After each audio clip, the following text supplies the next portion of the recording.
Hello guys, welcome to my channel FCI. दोस्तों मैं अर्जुन। दोस्तों आज की जो वीडियो में लेके आया हूँ इसमें हम लोग बात करने वाले हैं कि जो रेलवे में बॉन्ड साइन कराया जाता है, रेलवे के किसी भी एग्ज़ाम को क्वालिफाई करने के बाद जब आप जॉब में जाने वाले होते हैं तो आपका पुलिस वेरिफिकेशन होता है, उसमें क्या होता है। इसके अलावा आपका जो टाइपिंग टेस्ट होगा उसमें क्या होगा। आज हम इन सब चीज़ों के बारे में बात करने वाले हैं, तो इस वीडियो को पूरा देखें क्योंकि ये सारी बातें आप लोगों को जानना बहुत ज़रूरी है। क्योंकि आप सब RRB, NTPC, railway group D या फिर रेलवे पैरामेडिकल किसी भी एग्ज़ाम को आप लोग कंडक्ट करने वाले हैं, देने वाले हैं एग्ज़ाम को, तो मैं आप लोगों से यही कहूँगा कि इस वीडियो को पूरा देखें। और सबसे पहले एक छोटी सी रिक्वेस्ट, जो लोग चैनल पर नए हैं प्लीज़ चैनल को सब्सक्राइब जरूर कर लें और नोटिफिकेशन बेल को प्रेस कर लें ताकि मैं कोई भी वीडियो फ्यूचर में अपलोड करूँ उसका नोटिफिकेशन आपको मिल जाए। तो दोस्तों स्टार्ट करते हैं वीडियो को। दोस्तों सबसे पहले मैं बताता हूं टाइपिंग टेस्ट के बारे में। देखिए जो आपका टाइपिंग टेस्ट होता है वो सिर्फ दो लैंग्वेज में होता है, या तो हिंदी में होगा या इंग्लिश में होगा। आपको किसी एक लैंग्वेज में अपना टाइपिंग टेस्ट देना होगा। अगर आपने हिंदी चूज की है तो आप हिंदी में टाइपिंग टेस्ट देंगे, और अगर आपने इंग्लिश चूज किया है तो आप इंग्लिश में अपना टाइपिंग टेस्ट देंगे।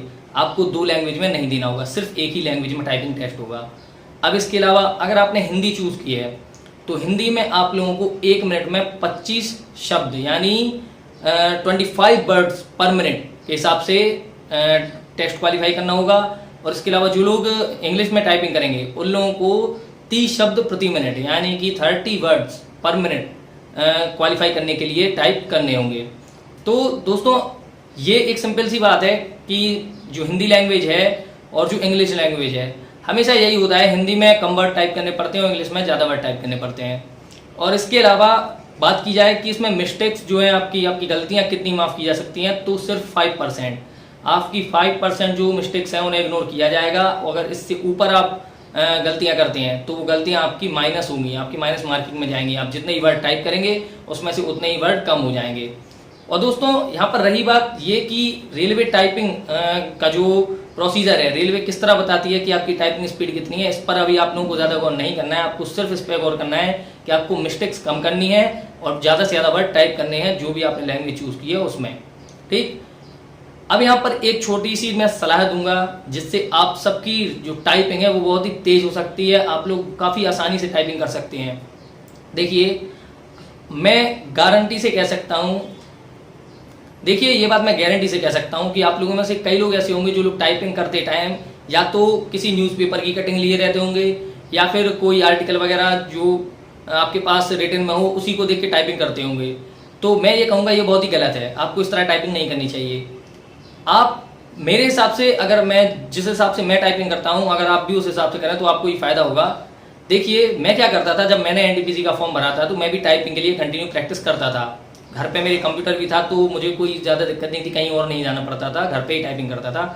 मेरी आदत क्या थी, मैं अपने जो नोट्स थे या फिर मैं जो भी अपनी जीके जीएस कुछ भी मुझे पॉइंट मिलते थे मैं उन्हें कंप्यूटर पर टाइप करता था।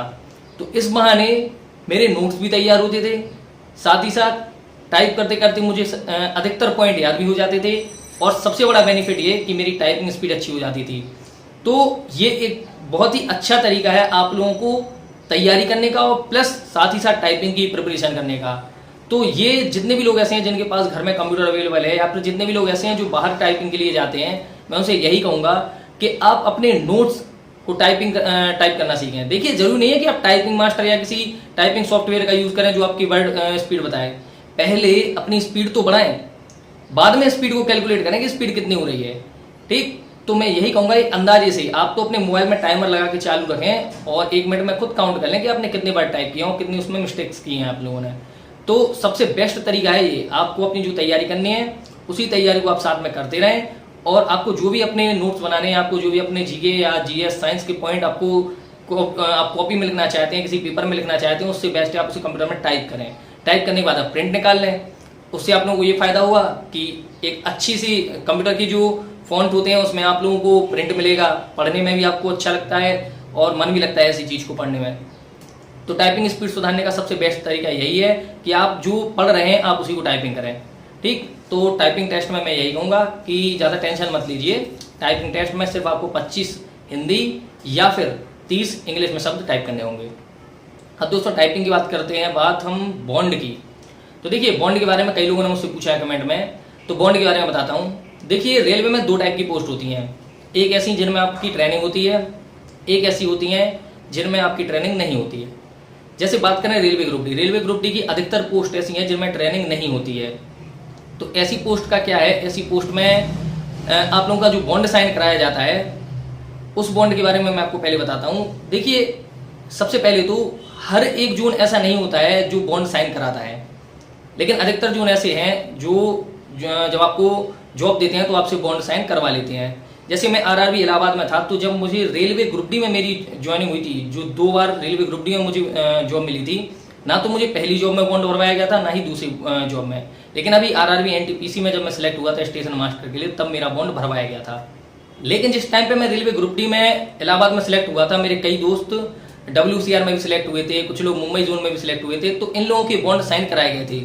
तो इन लोगों का जो बॉन्ड साइन कराया गया था वो करवाया गया था 2 लाख रुपए का, और इसकी जो टाइमिंग थी वो थी 1 साल की। अगर आप 1 साल की पहले जॉब छोड़ते हैं तो आप लोगों को 2 लाख रुपए रेलवे को देने पड़ेंगे। ठीक, तो ये तो ग्रुप डी वालों के लिए बॉन्ड होता है, आप लोगों का 2 लाख हो सकता है। और बॉन्ड का देखिए कोई फिक्स भी नहीं है, हो सकता है जैसे जैसे टाइम बढ़ता जाए बॉन्ड की कीमत भी बढ़ती जाए, और हो सकता है बॉन्ड का जो ड्यूरेशन होता है, जो अवधि होती है, उसमें भी चेंजेसन होता जाए। लेकिन प्रेजेंट टाइम में जो होता है वो उसमें क्या है कि बॉन्ड जो है आपका ग्रुप डी वालों का 2 लाख रुपए का साइन किया जाता है, और उसकी जो ड्यूरेशन होती है वो 1 साल होती है। अब दोस्तों इसके बाद बात करें ग्रुप सी वालों का, जैसे कि रेलवे एनटीपीसी की जो पोस्ट है, एनटीपीसी की जो पोस्ट है, जो मेरी वाली पोस्ट है स्टेशन मास्टर, इसमें जो मेरा बॉन्ड है वो 5 साल का साइन हुआ है। हालांकि अब ये चीज आप भी समझते हैं कि जो स्टेशन मास्टर है और ऐसी पोस्ट है जिनमें ट्रेनिंग होती है, तो ऐसे लोगों को अधिकतर फायदा ये हो जाता है। जैसे मेरा जो बॉन्ड साइन हुआ है उसमें मुझे ये बात कही गई है कि अगर मैं 5 साल से पहले नौकरी छोड़ता हूँ तो मुझे ट्रेनिंग टाइम में रेलवे ने मुझ पर जो पैसा खर्च किया है, रेलवे ने ट्रेनिंग टाइम में मुझे जो स्टाइपेंड दिया हुआ है, रेलवे मुझसे वो सब ले लेगा, और वो भी लगभग 12% ब्याज के साथ। तो ऐसी कंडीशन में अगर मान लीजिए रेलवे ने मुझ पर हर महीने 30,000 रुपये खर्च किए और मुझे 3 महीने ट्रेनिंग कराई है, तो टोटल हो जाते हैं 90,000 रुपये। और इसके अलावा अगर उस पर 12% ब्याज जोड़ दिया जाए तो ये जो आप लोगों का मतलब पूरा पैसा हो जाएगा, लगभग 1 लाख रुपए के करीब हो जाएगा। तो मुझे अगर मैं जॉब छोड़ूं तो मुझे 1 लाख रुपए रेलवे को देना पड़ेगा, और यह सिर्फ 5 साल तक के लिए है। अगर मैं 5 साल के बाद जॉब छोड़ूंगा तो मुझे रेलवे को 1 भी रुपया नहीं देना पड़ेगा, और ना ही सैलरी में कुछ भी पैसा कटेगा। तो ये चीज़ होती है सिर्फ बॉन्ड के बारे में, बॉन्ड में और कुछ नहीं है। आपको सिर्फ ये ध्यान रखना पड़ता है कि आपका जो बॉन्ड भरवाया गया है वो कितने रुपए के लिए भरवाया गया है और उसका ड्यूरेशन क्या है, और बॉन्ड में कुछ नहीं होता है। अब दोस्तों इसके बाद बात करते हैं पुलिस वेरिफिकेशन की। पुलिस वेरिफिकेशन काफ़ी इंपॉर्टेंट है अगर आप लोगों को जॉब चाहिए है तो। देख क्या होता है, हम अपने कई सारे डॉक्यूमेंट लगाते हैं, हम अपना एड्रेस डालते हैं फॉर्म अप्लाई करते टाइम कि हम यहाँ के निवासी हैं, और इसके अलावा हम ये बताते हैं हम कौन सी कम्युनिटी से रिलेटेड हैं, हम अपनी ग्रेजुएशन वगैरह सब बता देते हैं कि हमने क्या क्वालिफिकेशन की है। तो ऐसी कंडीशन में क्या होता है कि रेलवे हमारे सारे डॉक्यूमेंट्स की एक कॉपी बनाकर उस पुलिस स्टेशन या उस कोतवाली में भेजती है जहां पर जिस पुलिस स्टेशन के अंडर में आपका निवास स्थान आता है। जैसे मैं ललितपुर का रहने वाला हूं, तो जो ललितपुर का पुलिस स्टेशन है, ललितपुर में जो कोतवाली है, वहां पर मेरे डॉक्यूमेंट्स की एक कॉपी आई थी, और वहां से फिर एक पुलिस वाले, या हो सकता है कि 2 पुलिस वाले घर पर आते हैं। घर पर आने के बाद सबसे पहले वो लोग तो क्या करते हैं, आसपास के लोगों से ही पूछते हैं कि मतलब जिस पर्टिकुलर व्यक्ति का वो लोग पुलिस वेरिफिकेशन करने आए हैं उसकी मोहल्ले में छवि कैसी है। इसके अलावा आपके आसपास के लोगों से पूछने के बाद वो आपके घर आएंगे। घर पर आने के बाद आपके 2-4 डॉक्यूमेंट देखेंगे, जो क्वालिफिकेशन डॉक्यूमेंट आपने भरे हैं, जैसे हाई स्कूल की मार्कशीट, 12th की मार्कशीट हो गई, इसके अलावा आपकी जो ग्रेजुएशन की मार्कशीट है वो। इसके अलावा बात की जाए तो हो सकता है आपके जाति या निवास प्रमाण पत्र भी देख सकते हैं कि आप यहीं के निवासी हैं कि नहीं। आधार कार्ड चेक कर सकते हैं कि आप जो एड्रेस आपने भरा है वो आपका एड्रेस सही है कि नहीं। और दोस्तों इसके अलावा सबसे बड़ी बात, देखिए अगर आपका पुलिस स्टेशन में किसी भी तरह का कोई केस है और आपका नाम पुलिस स्टेशन में दर्ज है, तो ऐसी कंडीशन में प्रॉब्लम काफ़ी हो सकती है, क्योंकि रेलवे एक ऐसे व्यक्ति को कभी जॉब नहीं देना चाहती है जो किसी भी प्रकार की गलत गतिविधियों में लिप्त हो या फिर उस पर किसी प्रकार का केस चल रहा हो। तो ऐसे में आपको काफ़ी प्रॉब्लम हो सकती है, और ये भी हो सकता है पुलिस वेरिफिकेशन में आप लोगों को पास ना किया जाए। आपका जो पुलिस वेरिफिकेशन है तो हो सकता है पुलिस स्टेशन से जो रिपोर्ट रेलवे को दी जाए उसमें आपका जो आचरण है, आपका जो व्यवहार है उसे गलत भेजा जाए, तो ऐसी कंडीशन में आपको जॉब नहीं मिलेगी, क्योंकि पुलिस वेरिफिकेशन में आप लोग क्वालिफाई नहीं कर पाएंगे। अब इसके अलावा बात की जाए कि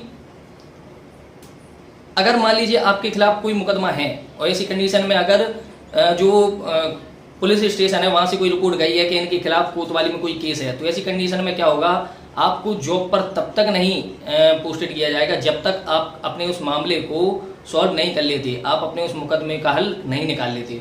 तो ये चीज़ आप लोगों को खासतौर पर याद रखनी है। जिन लोगों की भी कोतवाली में या पुलिस स्टेशन में किसी प्रकार का कोई केस या मुकदमा चल रहा है तो उसे जल्द से जल्द सॉल्व करा लें। और बाकी वो लोग जिनका किसी प्रकार से पुलिस स्टेशन में किसी प्रकार से कोई नाम नहीं है वो निश्चिंत रहें, कोई प्रॉब्लम नहीं होगी। और इसके अलावा रही बात पुलिस वेरिफिकेशन की, तो जैसा मैंने मेडिकल में बोला था, अगर आप बात कर सकते हैं तो आपका सब काम हो जाएगा, अगर आप बात नहीं कर सकते हैं तो कोई काम नहीं होगा। तो ये चीज़ आप लोगों को खासतौर पर याद रखनी है। अब इसके अलावा दोस्तों सबसे ज़्यादा ज़रूरी है यहाँ पर मेरिट की बात करना, कि आप लोगों की जो मेरिट बनेगी वो किस तरह बनेगी। तो देखिए इस साल एनटीपीसी में जो जॉब निकली है वो 2 स्ट्रीम से निकली है, एक तो ग्रेजुएशन और दूसरा 10+2।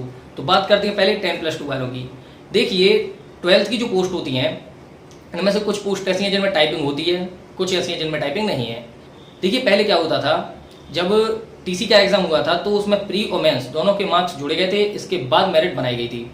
अब देखिए इस साल जहाँ तक है 12th लेवल से जितनी पोस्ट ऐसी हैं जिनमें कोई भी स्किल टेस्ट नहीं मांगा गया है, इनकी जो मेरिट बनाई जाएगी वो जहाँ तक है प्री और मेंस दोनों को काउंट करके बनाई जाएगी। और जिनमें भी स्किल टेस्ट है, स्किल टेस्ट वालों के लिए क्या किया जाएगा, उनके सिर्फ मेंस और स्किल टेस्ट के मार्क्स को जोड़कर फिर उनकी मेरिट बनाई जाएगी। जबकि ग्रेजुएशन वालों का सीधा सा है, ग्रेजुएशन की कोई भी पोस्ट हो सिर्फ और सिर्फ CBT 2 और अगर स्किल टेस्ट है तो स्किल टेस्ट, इनकी मेरिट के बेस पर ही उसकी कट ऑफ जाएगी। यहाँ पर ग्रेजुएशन वालों के CBT 1 का कोई इफेक्ट नहीं पड़ना है मेरिट पे। तो ये आपको खास तौर पर याद रखना है मेरिट के बारे में। कई लोगों ने पूछा है, खैर मेरिट सब बात की बात है, इन्हें छोड़िए, तैयारी पर फोकस करिए जो अभी ज़्यादा जरूरी है, क्योंकि अगर आपके मार्क्स अच्छे आते हैं तो आपको क्वालिफाई होने से कोई नहीं रोक पाएगा। अब दोस्तों यहाँ पर एक सबसे बड़ी बात के बारे में बात करना चाहता हूँ, जो कि अधिकतर लोग अपनी मेंटलिटी बना के बैठ चुके हैं कि CBT 1 में 40% लाने पर आप क्वालिफाई हो जाएंगे। दोस्तों ये बात सरासर गलत है। गलत कैसी है मैं आपको ये भी प्रूफ कर देता हूँ। दोस्तों मान लीजिए कि जो पोस्ट है वो सिर्फ 100 निकली हुई हैं, ठीक, मान लीजिए एनटीपीसी में जो जगह है सिर्फ 100 जगह निकली हुई हैं और इसके लिए 10,000 फॉर्म भरे गए हैं। तो दोस्तों ये आपको ही पता है कि रेलवे ने साफ साफ कहा है कि वह CBT 1 में सिर्फ 20 गुना बच्चों को उठाएगा, यानी अगर 100 पोस्ट हैं तो 100 का 20 गुना कितना हो जाएगा, 2,000, यानी सिर्फ 2,000 कैंडिडेट को उठाएगा। अब मान लीजिए 10,000 में से 5,000 ऐसे कैंडिडेट हैं जिनके मार्क्स 40% से ऊपर हैं। कई ऐसे हैं जिनके मार्क्स 80% हैं, कई ऐसे हैं जिनके 70, कुछ ऐसे हैं जिनके मार्क्स 50% हैं, 60% हैं। तो आप खुद सोचिए, जब रेलवे को सिर्फ 2,000 कैंडिडेट ही लेने हैं तो 5,000 को थोड़ी ना उठाएगा। तो ऐसी कंडीशन में ये 40% वाला जो लॉजिक है ये गलत हो जाता है। तो मैं यही कहूँगा कि आप इस 40% के चक्कर में मत पड़िए। और कई लोगों ने ये सोच रखा है कि CBT 1 सिर्फ क्वालिफाई है। यार क्वालिफाई तो है, लेकिन CBT 1 की भी तो मेरिट जानी है। अगर आप उस मेरिट को ही क्वालिफाई नहीं कर पाएंगे तो ऐसे क्वालिफिकेशन का क्या मतलब कि आप सिर्फ 40% को लेकर ही बैठे हैं। तो मैं आपसे यही कहूँगा, आप यही मान के चलिए कि CBT 1 आपको क्वालिफाई करना बहुत ज़रूरी है और आप जितने ज़्यादा से ज़्यादा मार्क्स लाएंगे उतना ही अच्छा है। तो मैं आपसे यही कहूँगा कि CBT 1 के लिए जितनी अच्छी प्रिपरेशन कर सकते हो उतनी अच्छी करें, क्योंकि अगर आप CBT 1 निकाल लेंगे तो आपके अंदर खुद एक ऐसा कॉन्फिडेंस आएगा कि आप आराम से CBT 2 भी निकाल लेंगे, चाहे भले उसमें आपको 120 नंबर का आपका एग्जाम हो। लेकिन मेरी सलाह मानिए, मैं यही कहूँगा ये 40%, ये 40% का जो आपको बताया जा रहा है, नोटिफिकेशन में दिया हुआ है कि 40% लोगों को एनटीपीसी CBT 1 में क्वालिफाई किया जाएगा, ये 40% मार्क्स वाले जो हैं वो क्वालिफाई हो जाएंगे, ऐसा कुछ नहीं है। आपके मार्क्स जितने ज़्यादा होंगे आपको उतने ही अच्छा है। अगर आपके मार्क्स 50% भी हुए, अगर आप मेरिट में क्वालिफाई नहीं हो रहे हैं तो आपको बाहर कर दिया जाएगा। तो मैं आपसे यही कहूँगा कि आप अपने मार्क्स पर फोकस करें, प्रैक्टिस सेट कंटिन्यू लगाते रहें ताकि आपके मार्क्स इंक्रीज होते रहेंगे। तो दोस्तों उम्मीद है आप लोगों को ये बातें जो मैंने बताई है, इन्फॉर्मेशन बताई है, ये आपको अच्छी लगी होंगी। तो अगर आपको ये वीडियो अच्छी लगी हो तो प्लीज़ वीडियो को लाइक कर दीजिए। जिन लोगों ने चैनल को अभी तक सब्सक्राइब नहीं किया प्लीज़ चैनल को सब्सक्राइब जरूर कर दीजिए। Thank you.